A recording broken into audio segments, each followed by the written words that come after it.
Having trouble with fingerprint sensor on your Android phone? In this video, I will show you some quick and easy fixes to get it working again. First, you want to open up your settings.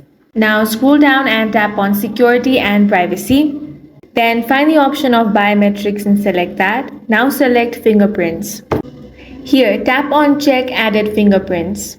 Now you want to test different fingers. Sometimes we forget which finger was registered. If the sensor isn't responding well, tap Add Fingerprints and register a new one like your thumb. This ensures better recognition. Make sure Fingerprint Unlock and Fingerprint Always On are enabled. If these are off, the sensor might not respond properly.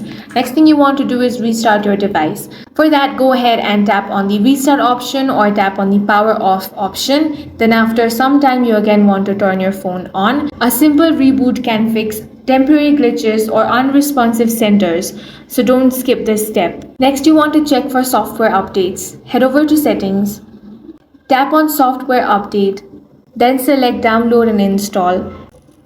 Here, go ahead and install the latest software update. Android often releases patches that improve fingerprint performance, so make sure your device is up to date.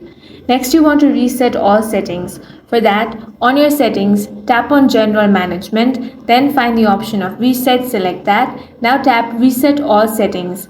Go ahead and tap on Reset Settings option. This will reset all your device settings, but your personal data like photos and apps won't be affected. After this, check your fingerprint again, and this should fix the issue. If you found this video useful, make sure to hit the like button and subscribe for more videos like this.